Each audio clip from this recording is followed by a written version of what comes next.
Please like and subscribe my channel and also share my videos.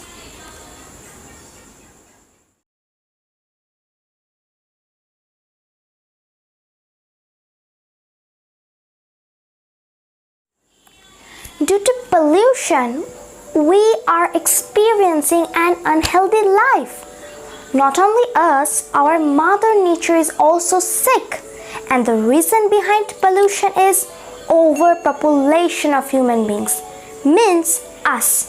And due to overpopulation, the level of greenhouse gas, mainly carbon dioxide, is increasing in high amounts, and the greenhouse gas produced by us is harming our nature and us. Hey everyone, my name is Prashanti Raichaudhuri, and today's topic is what will happen with the mangrove trees in 2050? Well, mangroves store large amounts of carbon and protect coastal areas. At current levels of carbon emissions, mangroves will vanish by 2050. Sea level rise at 6 millimeters per year found to stop mangrove growth. Before starting the main discussion, I'm going to show you a video.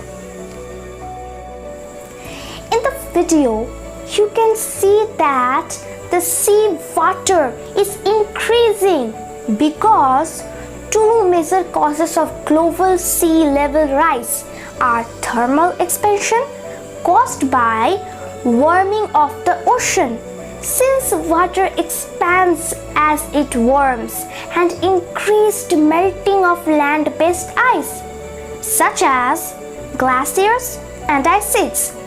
For this reason, rise sea level, hiding the tidal forest. An international group of researchers predicts in a new study that by 2050 the world's mangroves will vanish if the rate of sea level rise exceeds 6 millimeters per year. Sea level rise currently stands at 3.4 millimeters per year against the 1.8 millimeters in the last century, with the rate projected to increase to 5 millimeters per year over the next few decades and double that by 2100, posing a threat to mangroves and coastal settlements, according to the UN Intergovernmental Panel on Climate Change. Mangroves can expand and continue accreting at current and higher rates of sea level rise, but the probability of survival begins to decline at higher levels. Erica Ash, Rutgers University. Neil Santillan, an author of the study, published 5th June in Science, and researcher at the Department of Earth and Environmental Sciences, Makran University, tells ScienceDivision.net that the threshold of a 6 millimeters sea level rise is one that will be easily surpassed on tropical coastlines if society does not make concerned efforts to cut carbon emissions. We know that sea level rise is inevitably due to climate change, but not much is known about how different rates of sea level rise affect the growth of mangroves, which is an important ecosystem for the health of the earth, he says. Santillan was critical of studies, including by the IPCC, suggesting that tidal wetlands can respond to very high rates of sea level rise, 10 millimeters per year or more, by building up the surface of the marsh. These studies are based on short-term observations that have demonstrated high rates of accretion over a few years. The concern is that this was being picked up by important climate change adaptation documents like IPCC's special report on the oceans and cryosphere without the caveats of these studies being properly represented, says Sentinel. The problem with this approach is that we don't know whether high rates of vertical accretion are sustainable over a long term or how mangroves would respond when sea level rise accelerates beyond what can currently be observed, says Sentinel. Vertical accretion is an important concept that helps soak up greenhouse gas emissions, carbon sequestration at densities far greater than other forests.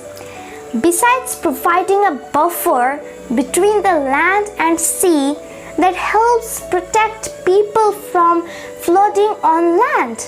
According to the study researchers, mangroves can survive by building themselves up vertically when the sea level rise remains under 5 millimeters per year, which corresponds to that projected under low emissions scenarios during the 21st century. The study looked at 78 locations and explored how mangroves responded to sea level rise as it slowed from more than 10 millimeters a year 10,000 years ago to nearly stable conditions 4,000 years later.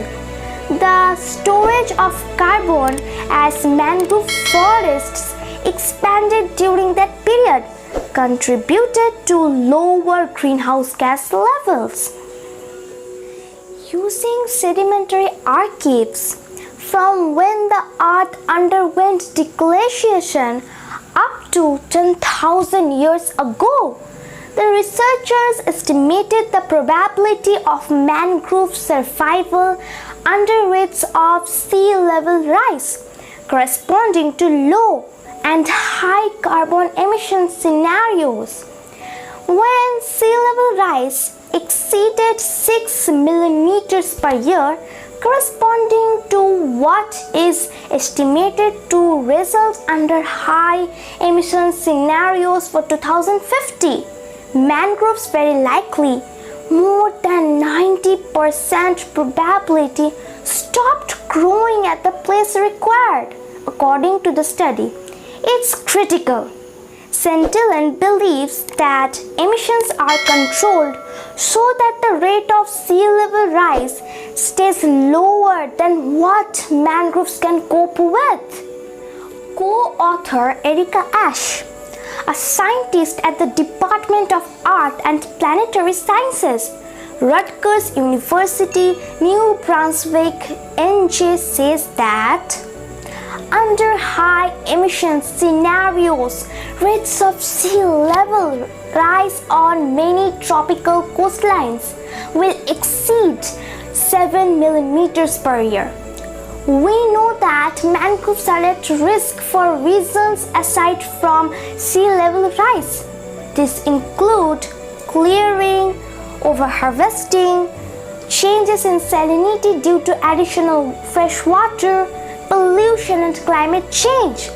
Mangroves can expand and continue accreting at current and higher rates of sea level water. But the probability of survival begins to decline at higher levels, Ashe explains. They may begin to decline at sea level rise of lower rates as well. For example, we found that the probability of sustained accretion at 5 millimeters per year is about 80%. Mark Grindley, Country Director, Fauna and Flora, International Myanmar Country Program, tells ScienceDivision.net that it's well known that in addition to food and construction materials. Mangroves provide multiple ecosystem services, sustain food webs, and protect coastal areas from erosion. What is less clearly understood, however, is how they will respond not only to the direct impacts of climate change but also to associated sea level rise. So, this is the end of today's discussion. I hope you enjoy my video. Thanks for watching the video.